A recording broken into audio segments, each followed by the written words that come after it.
நான் சின்ன வயசில் வந்து ஒரு தாசர கீர்த்தனை அப்படின்னு சொல்லி தாசர பதங்கள் புரந்தரதாசர் அது எங்கள் அண்ணா வந்து பாடுவார். அதில் வந்து ಮಾನವ ಜನ್ಮ ದೊಡ್ಡದೋ ಅದು ಹಾನಿ ಮಾಡಿಕೊಳ್ಳಬೇಡಿ ಉಚ್ಚಪ್ಪಗಳಿರ அப்படின்னு.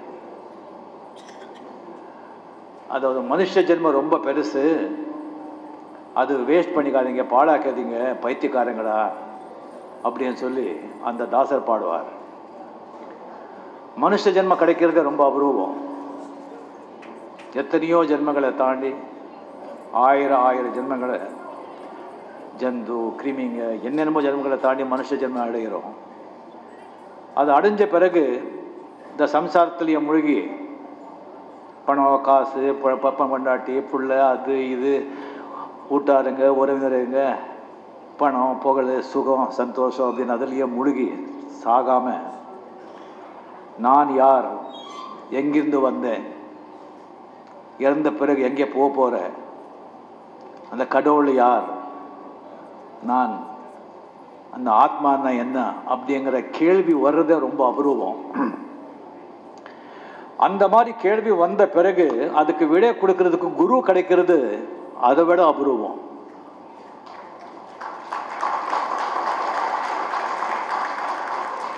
குரு கிடைச்ச பிறகு அவருடைய அருள் கிடைச்சி அவருடைய போதனை கிடைக்கிறது அதை விட அபூர்வம். இது நாலும் கிடைச்ச பிறகு அதை வேஸ்ட் பண்ணிக்கிட்டா உங்க விட பைத்தியக்காரங்க யாருமே இருக்க மாட்டாங்க. ஸோ இங்கே இருக்கிறவங்களுக்கெல்லாம் அது நாலும் கிடைச்சிருக்கு, தயவு செஞ்சு வேஸ்ட் பண்ணிக்க வேண்டாம். நான் வந்து ஒரு ஆன்மீகவாதி அப்படின்னு சொல்லிக்கிறதுல ரொம்ப பெருமைப்படுறேன். இதை வந்து ஆண்டவன் கொடுத்த பிச்சை, என்னுடைய பிராரப்தம், போகிற ஜென்மங்கள் எல்லாம் நான் செஞ்ச புண்ணியம். நான் ஒரு சினிமா ஆர்டிஸ்ட்டு, ஒரு பெரிய ஸ்டார் அப்படின்னு சொல்லிக்கிறத விட ஒரு ஆன்மீகவாதி அப்படிங்கிற சொல்லிக்கிறதுலையே நான் பெருமைப்படுறேன். இந்த பணம் பேர் புகழ் எல்லாம் ஒரு பக்கம் வச்சு இது வேணுமா இல்லை ஆன்மீகம் வேணுமான்னு சொன்னால் நான் ஆன்மீகம் தான் நாடி போகிறேன். இதில் எந்த சந்தேகமும் இல்லை. ஏன்னா ஆன்மீகத்துக்கு வந்து அவ்வளோ பவர். ஏன்னா நான் பவரை கொஞ்சம் விரும்புகிறேன். தப்பா நினைக்க வேண்டாம்.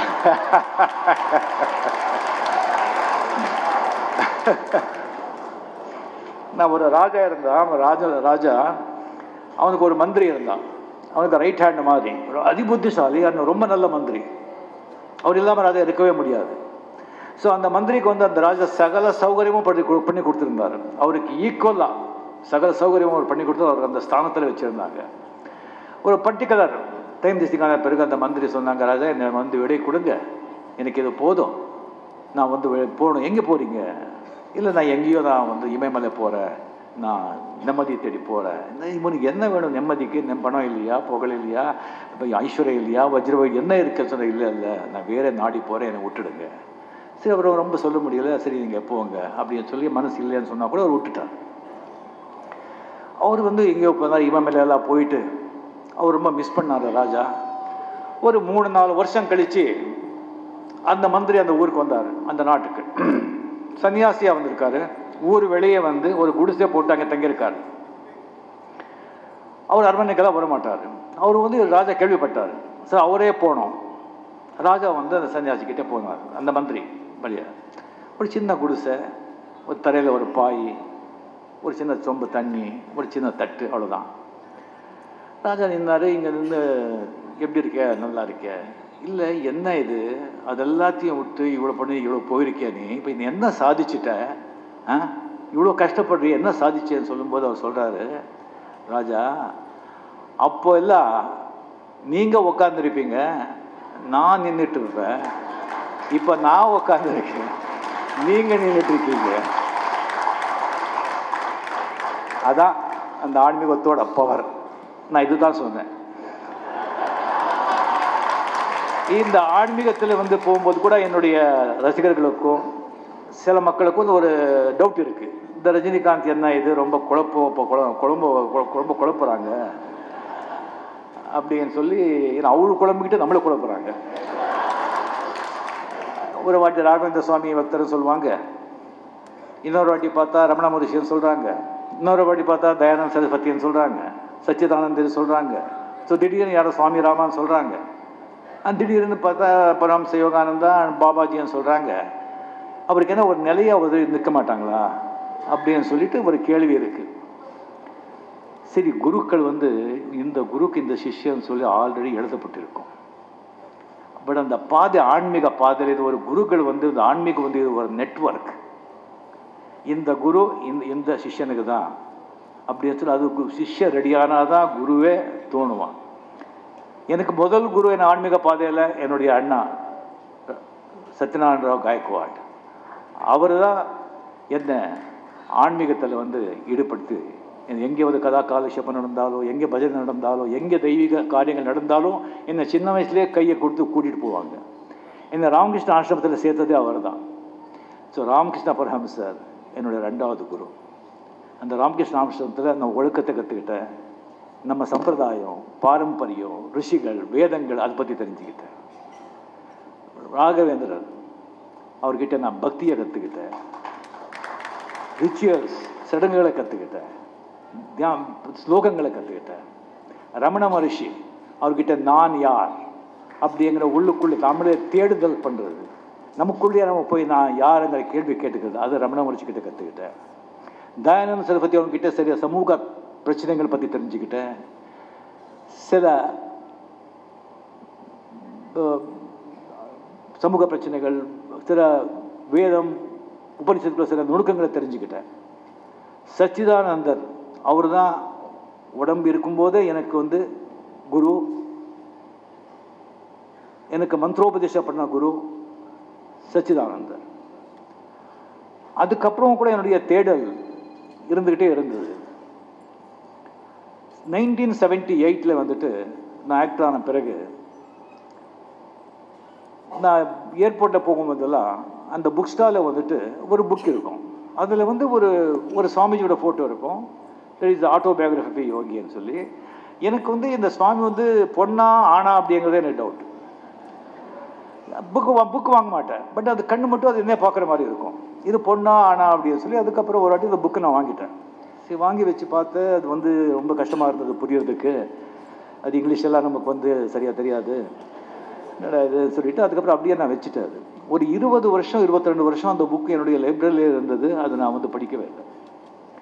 அதுக்கப்புறம் வந்து நான் வந்து படையப்பா படத்தெல்லாம் பண்ணி முடிச்சுட்டு சரி இனிமேல் வந்து படம் பண்ணக்கூடாது அப்படின்னு சொல்லி எல்லாத்தையும் வெறுத்து போய் என்ன பண்ணுறதுன்னு தெரியாமல் இருக்கும்போது சச்சிதானந்தர் வந்துட்டு நீ வந்து ஆசிரமம் ஒரிஜினல் அமெரிக்காவில் ஆசிரமத்துக்கு நீ வான்னு சொல்லி என்னை கூப்பிட்டு ஒரு 25 days 30 days அங்கே இருன்னு சொல்லி அவர் கூடவே என்னை அங்கே வச்சுக்கிட்டார். அப்போது அந்த புக்கை நான் கொண்டு போயிருந்தேன். அது எனக்கே தெரியாமல் அந்த புக்கை நான் எடுத்து வச்சது எனக்கே தெரியாது. அங்கே பார்த்தா அந்த புக்கு இருக்கு, வேறு வேலை கிடையாது, ரொம்ப குளிர் வேலை. அங்கே வந்து நான் புக்குன்னு படிக்க ஆரம்பித்தேன். 2008 2009 அப்படி இருக்கும்னு நினைக்கிறேன். அந்த புக்கை படிக்க ஆரம்பிக்கும்போது ஒரு 30-40 pages வந்து அவ்வளோ சரியாக ஈடுபாடில்லை. அதுக்கப்புறம் போக போக அந்த புக்கு கீழே வைக்கிறதுக்கு எனக்கு மனசே வரலை. அண்ட் மகாவதார பாபாஜியோட அந்த சாப்டர்ஸ் ஒரு 45-50 pages வரும்போது நான் ஒரு மெஸ்மரைஸ்ட் ஆயிடுச்சு. எனக்கு அது என்னமோ எனக்குள்ளேயே என்னமோ ஆயிடுச்சு. கம்ப்ளீட் அந்த புக்கு ரொம்ப எனக்கு பாதிப்பு ஏற்பட்டுச்சு அந்த புக்கு. ஸோ அதுக்கப்புறம் வந்து சுவாமிஜி வந்து எனக்கு மந்திரோபதேசம் பண்ணார். நான் வந்து ஆக்டிங் பண்ண வேண்டாம் எதுக்கு அப்படின்னு சொல்லும்போது இல்லை நீங்கள் ஆக்டிங் வந்து பண்ணுறது வந்து உங்களை மாதிரி ஒரு ஆக்ட்ரஸுங்க வந்து இந்த மீடியா சினிமா மீடியா வந்து ஒரு பவர்ஃபுல் மீடியா. நம்ம மாதிரி 100-1000 சுவாமிகள் வந்து சொல்லாதது வந்து நீங்கள் சினிமாவில் சொன்னால் அது போய் சேரும். ஸோ நீங்கள் ஆன்மீக விஷயங்கள் எல்லாம் நீங்கள் வந்து ஏன் நீங்கள் படத்தில் நீங்கள் சொல்லக்கூடாது, நீங்கள் செய்யக்கூடாது அப்படின்னு சொன்ன பிறகு நான் மட்டும் பண்ணலாமா அப்படின்னு சொல்லி நான் திங்க் பண்ணிட்டு இருந்தேன். இப்போ பெங்களூர்லேருந்து என்னுடைய அப்பார்ட்மெண்ட்டில் இருக்கும்போது ஸோ காலையில் வந்துட்டு இது மகாவதார அந்த புக்கை எடுத்துக்கிட்டு மறுபடியும் தான் படிச்சுட்டு இருக்கேன். 2 வாட்டி படிக்கிறேன், 3 வாட்டி படிக்கிறேன். அது ஆட்டோபயோகிராஃபி யோகி புக்கு. அதில் ஒரு காலையில் வந்து ஒரு 9:30 9:45 அந்த மகாவதார பாபாஜி ஃபோட்டோ இருக்கும். அந்த ஃபோட்டோ வந்து வரும்போது பார்த்தா அந்த ஃபோட்டோலேருந்து ஒரு லைட் ஸ்பார்க் என்னை நோக்கி வர்ற மாதிரி எனக்கு ஒரு ஃபீலிங், நாட் விஷுவலி, எனக்குள்ள ஒரு உணர்வு. அந்த லைட்டு எனக்கிட்ட வர்ற மாதிரி அந்த பாபாஜி ஃபோட்டோலேருந்து வந்துட்டு உள்ளுக்குள்ளே மனசு சொல்கிறது படுத்துக்கோ, லே டவுன் லை டவுன் அப்படின்னு சொல்லி ஒரு உள்ளுக்குள்ளே மனசு சொல்கிறது. எனக்கு வந்து இது ஹாலுசினேஷனா, நானே இது திங்க் பண்ணிக்கிறேனா, நானே ஏதாவது மூலையில் நானே திங்க் பண்ணிக்கிறேன், அப்படி கிடையாது அப்படின்னு சொல்லி அப்படியே புக்கை மறுபடியும் வச்சுட்டு மறுபடியும் பேப்பர் படிக்கிறேன், டிவி போடுறேன், மறுபடியும் அந்த புக்கை போய் பாரு, அது மனசு சொல்கிறது.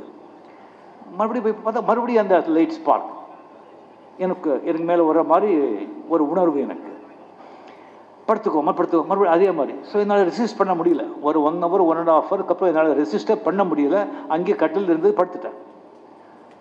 படுத்த பிறகு தலைகாணி எடு அப்படின்னு சொல்லி யாரோ ஒரு இன்ஸ்ட்ரக்ட் பண்ணுற மாதிரியே ஒரு உள்ளுக்குள்ளே ஒரு மனசு சொல்கிறது. தலைகாணி எடுத்தாச்சு. பெட்ஷீட் காலில் பட்டு இருக்கு, பெட்ஷீட்டு பெட்ஷீட் எடுத்தாச்சு.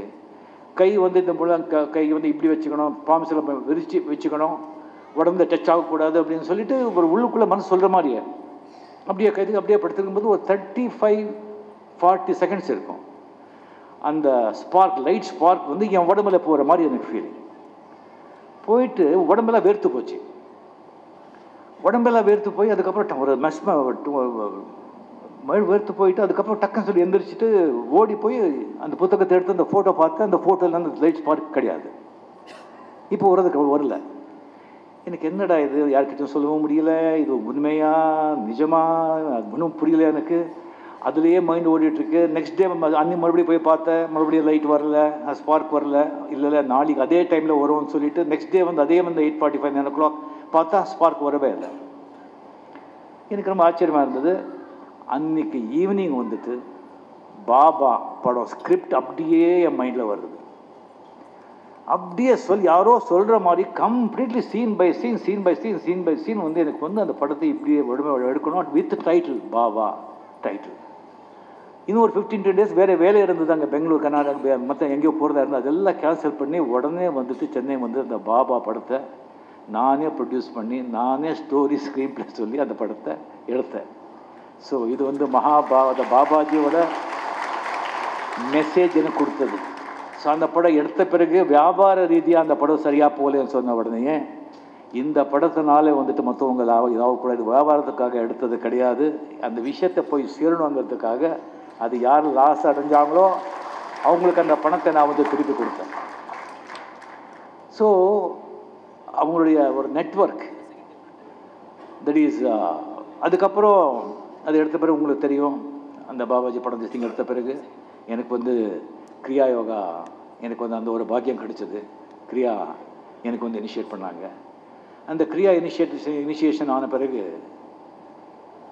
என்னுடைய லைஃபே எனக்கு ஒரு சேஞ்ச் ஆகிடுச்சு.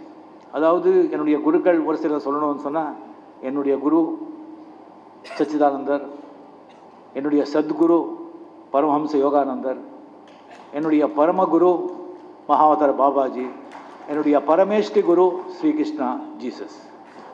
This is the order.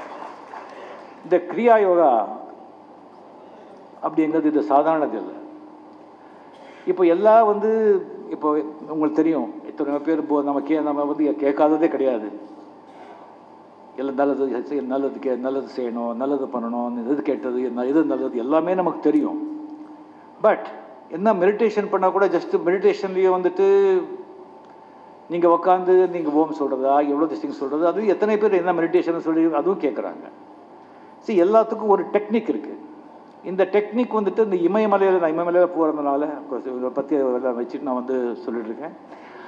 அந்த இமயமலையில் வந்து நீங்கள் போகும்போது எத்தனையோ சீக்ரெட்ஸ், த டிவைன் சீக்ரெட்ஸ் இன்னும் அடங்கி கிடக்கு. அது இன்னும் வெளியே தெரியல, இன்னும் வெளியே வரல. அதெல்லாம் அது வந்து இந்த மாதிரி மகாவதார பாபாஜி அப்போ நினச்சி இது வந்து கிரியா திசிங்கள் பெரிய பெரிய சித்தர்கள் யோகிகள் இமயமலையில் வந்து செஞ்சுட்டு இருக்கிறது, கோயிலில் செஞ்சுட்டு இருந்த அந்த ஒரு டெக்னிக் அதை ஈவன் ஜனங்க மத்தியிலையும் சர்வ சாதாரண சம்சாரிகளுக்கும் சாதாரண மனுஷங்களுக்கும் அது போய் சேரணுங்கிறதுக்காகவே மகாவதார பாபாஜி வந்து அது லஹரி மகர்ஷி ஒரு சம்சாரி, அவர்கிட்ட வந்துட்டு இதை போய் அவர் சொல்லிட்டு இது எல்லாருக்கும் போய் சேரணும்னு சொல்லி சொன்ன டெக்னிக், மெடிடேஷன் டெக்னிக்.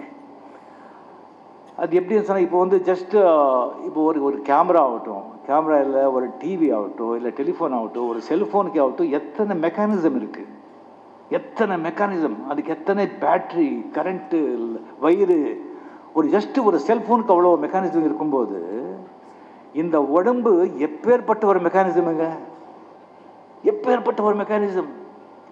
அப்போ இதுக்கு வந்து என்ன டெக்னிக்கல் விஷயங்கள் உள்ளே இருக்கும். அவ்வளோ விஷயம் இருக்கும்போது அதுக்கு வந்து ஒரு கரண்ட், ஒரு பேட்டரி வேணும் இல்லை? அது எங்கே வருது? அது காஸ்மாஸ், டிவைன், அங்கேருந்து வருது. அது ரிசீவ் பண்ணுறது எது? நம்ம உடம்புக்குள்ளே வந்து ஏதோ இருக்கணும் ரிசீவ் பண்ணுறதுக்கு. அது எங்கே இருக்கு? நம்ம சக்கரங்கள், மூலாதாரா, சுவாதிஸ்தானா, மணிப்புரா, அநாதா, விஷுத்தா, ஆக்னா, சஹசிராரா, குதிஷ்டா. Occult power centres. அது எங்கே பிளேஸ் பண்ணியிருக்காங்க? நம்ம ஸ்பைனல் கார்டு, முதுகெலும்பில் அது வந்து பண்ணியிருக்காங்க. உங்களுக்கு தெரியும், ஒன்று மண், தண்ணி, அக்னி, வாயு, சவுண்டு, ஆகாயம். இது வந்து அந்த காஸ்மிக் பவரோட லிங்க். அதை வந்து நம்ம வந்து ஃபங்க்ஷன் ரொம்ப இதாகிட்டு இருக்கு. அது வந்து பேட்டரியை வந்து சார்ஜ் பண்ணணும். அப்போ சார்ஜ் பண்ணாதான் அந்த காஸ்மிக் பவர் வந்து அது இழுத்துக்கிட்டு அது வந்து ரெஸ்பாண்ட் பண்ணும். அதான் கிரியா யோகா. அந்த கிரியா வந்து நம்ம மூச்சு தான் அந்த கரண்ட். வாயு வந்து வயர், அந்த வயர் வந்து நம்ம முதுகெலும்பு, அந்த வயர் அந்த சக்ராஸ், அதுதான் கிரியா. இது சாதாரண ஆட்டில். இதை வந்து தெரிஞ்சுக்கிட்டா அது நம்ம ஆண்டு இப்போ சந்தோஷ், சுகம், எல்லாரும் கஷ்டப்படுறது, பாடுபடுறது எல்லாமே சந்தோஷத்துக்கு, மன நிம்மதிக்கு இல்லையா? அது வந்து கிடைச்சிடும். அதுக்கு முன்னால் வந்து இன்னொரு இம்பார்ட்டன்ட் விஷயம் இருக்குது. நீங்கள் வந்து ஏதாவது ஒரு விதை போடணும்னு சொன்னால் அந்த பூமியை முதல்ல வந்து பதப்படுத்தணும். அது தண்ணி போட்டு பதப்படுத்தி களையெல்லாம் எடுத்து அதுக்கப்புறம் அது ஃபர்டிலைசருங்கெல்லாம் போட்டு கரெக்ட் செஞ்ச பிறகு தான் நீங்கள் விதை போடணும். அப்போ நீங்கள் கிரியா வந்து உடனே வந்துட்டு பலம் கொடுக்காது. அதுக்குள்ளே வந்து இப்போ ஒரு விருந்தாளியை வந்து ஒரு வீட்டுக்கு நீங்கள் கூப்பிட்டால நீங்கள் வீடு என்ன பண்ணுவீங்க? அப்படியே வச்சுருப்பீங்க. அது எவ்வளோ க்ளீன் பண்ணி பார்த்து எல்லாத்தையும் எடுத்து டஸ்ட் எல்லாம் எடுத்து கரெக்டாக வந்து செட் பண்ணி ஒரு விருந்தாளி வர்றதுக்கே. ஸோ அப்பேற்பட்ட ஒரு கடவுள் விருந்தாளி உங்கள் நெஞ்சுக்குள்ளே வரணும்னா உங்கள் நெஞ்சை எவ்வளோ தூய்மையாக நீங்கள் வச்சுக்கணும். எவ்வளோ தூய்மையாக வச்சுக்கிட்டாதான் அது பலன் கிடைக்கும். அந்த ஆண்டு அந்த கிரியாவை ஒர்க் அவுட் ஆகும். இல்லைன்னா அது வந்து சாத்தியமில்லை. அது எப்படின்னு சொன்னால் எல்லாருக்குமே ஒரு வாட்டி திருதராஷ்டிரர் வந்து கிருஷ்ணனுக்கு சொல்கிறாரு, கிருஷ்ணா நீ வந்து அர்ஜுனனுக்கே எல்லா உபதேசம் பண்ணிகிட்ருக்க, நீ துரியோதனனுக்கும் வந்து என்னுடைய பையன் அவன் என்ன வேலை எடுத்தப்போ அவனுக்கும் நீ உபதேசம் பண்ணு அப்படின்னு சொல்லும்போது கிருஷ்ணா சரின்னு சொல்லிட்டு துரியோதனன்கிட்டே வந்து உபதேசத்தில் போவார். அப்போ துரியோதனா சொல்கிறான், இதை பாரு கண்ணா, எனக்கு எது நல்லதும் தெரியும், எது கெட்டதும் தெரியும், எது தர்மம் தெரியும், எது அதர்மம் தெரியும், எது செஞ்சால் புண்ணியம் தெரியும், எது செஞ்சால் கர்மம் தெரியும். ஆனால் செய்ய முடியல, நான் செய்ய மாட்டேன். அங்கே அர்ஜுனன் சொல்லி ஒருத்தர் இருக்கான், அவன் நல்லதும் தெரியாது கெட்டதும் தெரியாது, எது செய்யணும்னு தெரியாது, எது செய்யறதும் தெரியாது, அவங்ககிட்ட போய் நீ சொல்லு அப்படின்னு துரியோதனா. அர்ஜுனன் வந்து நிஜமாக அவன் வந்து எல்லாமே சரண்டர் ஆகிட்டான். அவன் ஆத்மாவும் சுத்தியாக இருந்தது. அதனால தான் கிருஷ்ணா அந்த சொன்னது எல்லாமே அவருக்கு வந்து பகவத்கீதை அவர்கிட்ட சொன்னாங்க. ஸோ ஒரு விதத்தில் நாம் எல்லாரும் துரியோதனர்கள் தான். நமக்கு தெரியும் எது நல்லது செய்யணும், எது கெட்டது செய்யணும்னு சொல்லி, ஆனால் செய்ய மாட்டோம். பொய் சொல்லக்கூடாதுன்னு தெரியும், பொய் சொல்லுவோம். அவன் மோசம் பண்ணக்கூடாதுன்னு தெரியும், மோசம் பண்ணுவோம். ஆசை பண்ணக்கூடாதுன்னு சொல்கிறோம், ஆசைப்படுவோம். ஸோ துரியோதனங்களாக இல்லாமல் நாம் வந்து அர்ஜுனங்களாக மாறினா நம்மளுடைய ஸ்டேட்டஸை, நம்மளுடைய இதை கடவுளுக்கிட்டே திசைக்கு போகலாம். யோகானந்தர் அந்த மாதிரி ஒரு மகான்கள் பிறக்கிறது வந்து ரொம்ப அபூர்வம். அது ஆண்டவருடைய அருளால் அவங்க பிறக்க. ராமகிருஷ்ண பரமஹம்சர் ஒரு கதை சொல்லுவாங்க. அதாவது எல்லா திசைக்கும் போயிட்டு போது ஒரு பெரிய செவரு, அந்த செவர் மேலே ஏறுறது ரொம்ப கஷ்டம். அதுக்கு ஒரு டெக்னிக் இருக்குது. சில பேர் தான் அந்த அந்த செவர் மேலே ஏற முடியும். அந்த செவர் மேலே ஏறிட்டு ஒரு ஏறுறாங்க, ஏறிட்டு அந்த பக்கம் பார்த்துட்டு ஓ மை காட் அப்படின்னு சொல்லி ஜம்ப் பண்ணிடுவாங்க. இன்னொருத்தர் ஏறிட்டு oh my god what is scene of டபார் குதிச்சிடுவாங்க. இது கீழே இருக்கிற என்னையா இது ஒன்றும் சொல்ல மாட்டேங்கிறாங்க, எதுக்குறவன் எல்லாம் அப்படியே குச்சிடுவான். பார்த்தா மேலே போகிறா, ஓ மை காட் வாட் அப்படி குச்சிடுவாங்க. இதில் வந்து ஒருத்தன் மேலே வந்தான். அது மேலே வந்துட்டு இது என்னென்ன இருக்குது, இப்படி இருக்குது, அங்கே இது தெரியுது, அங்கே குளம் இருக்குது, அங்கே அரண்மனை இருக்குது அப்படின்னு சொல்லுவாங்க. அது ஒரு செயின்ட். எத்தனையோ செயின்ஸுங்க. சில செயின்ஸ் வந்து அவங்க ஆத்ம சாட்சாத்காரத்தை ரியலைஸ் ஆன பிறகு வெளியே சொல்ல மாட்டாங்க, அப்படியே ஆண்டவனுடைய ஐக்கியமாயிடுவாங்க. சில பேர் அங்கே வந்து உட்காந்துட்டு இப்படி இப்படி இருக்குது, இப்படி இப்படி செய்யணும், இப்படி இப்படி சொல்லணும் அப்படின்னு சொல்லுவாங்க. சில பேர் கீழே இறங்கி வந்து உங்களுக்கு ட்ரைனிங் கொடுத்து உங்களையும் கூட்டிகிட்டு போய் மேலே போய் அந்த பக்கம் விடுவாங்க. அந்த கேட்டகரி தான் பரமஹம்ச யோகானந்தர்.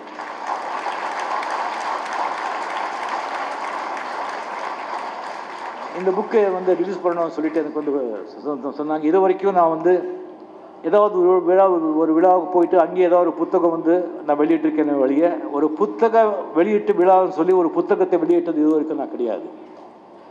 இதுதான் என் வாழ்க்கையில் முதல் புத்தகம். இந்த ஒரு ஆன்மீக புத்தகம். எனக்கு ஒரு பழக்கம் இருக்குது, ஒரு புத்தகத்தை வந்து எடுத்துட்டா அதில் நல்ல விஷயங்கள் இருந்தால் அதை வந்து பெண் எடுத்து நோட் பண்ணுறது, பேஜ் எடுத்து நோட் பண்ணி. இந்த புத்தகம் எனக்கு வந்து ஜஸ்ட் ஒரு 10 days 15 days பிஃபோர் கொடுத்தாங்க. ஷூட்டிங் இருக்கும்போது டைம் இருந்தது. சரி பேனா எடுத்துக்கிட்டு பார்த்தேன், ஒரு பேஜில் பார்த்தேன், ஒரு பேஜில் 4-5 பாயிண்ட் இருந்தது, நல்ல பாயிண்ட்ஸு. இன்னொரு பேஜில் பார்த்தா இன்னொரு 7-8 பாயிண்ட் இருந்தது. இன்னொரு பேஜ் பார்த்தா எல்லாமே நல்லா இருக்குது. பார்த்தா எல்லா பேஜும் நோட் பண்ண வேண்டியிருக்கு. ஸோ அப்படியே நான் வச்சுட்டேன் நான். ஸோ இந்த மாதிரி ஒரு அருமையான ஒரு புத்தகத்தை வெளியிடுறதுக்கு எனக்கு வந்து இந்த பாக்கியத்தை கொடுத்த சுவாமிஜிகளுக்கு என்னுடைய மனமார்ந்த நன்றியை தெரிவித்து கொண்டு, நான் சொன்ன மாதிரி இது வந்து சாதாரண விஷயம் இல்லை, அவ்வளோ பெரிய வாய்ப்பு உங்களுக்கு எல்லாம் கிடச்சிருக்கு. அதோடைய பயன் நீங்கள் அடையணும். அந்த ஆண்டவன், அந்த குருகளுடைய அனுகிரகம் உங்கள் மேலே எல்லாரும் இருக்கணும். நிம்மதியாக சந்தோஷமாக அந்த நீங்கள் ஆத்மாவை உணர்ந்து அந்த பரமாத்மாவோட இணையணும். அந்த தெய்வீக காதல் சுவாமிஜி மிக அழகாக பேசினார். அந்த தெய்வீக காதல், அந்த காதல்ங்கிறது ஒருத்தருக்கு ஒருத்தருக்கு நடக்கிறது. அது உங்களுக்கும் ஆண்டவனுக்கும் நடக்கிறது. அதுங்க குருகளுக்கிட்ட சொல்ல வேண்டிய அவசியமே இல்லை. நீங்கள் தியானம் பண்ணும்போது உங்களுக்குன்னு சில விஷன்ஸுங்க வரும், சில எக்ஸ்பீரியன்ஸ் ஆகும். அது யார்கிட்டையும் சொல்ல வேண்டாம், குருக்கிட்டையும் சொல்ல வேண்டாம், உங்கள்கிட்டயே வச்சுக்கிட்டு அது நீங்கள் அனுபவிங்க, நீங்கள் ரசிங்க. அது போக போக செய்ய செய்ய அழுக்காமல் திகட்டாமல் அதோடைய ஆனந்தத்தை நீங்கள் அடைவீங்க. அந்த பாபாஜி, அந்த எல்லா குருகளுடைய ஆசீர்வாதம் உங்கள் மேலே இருக்கணும். நன்றி.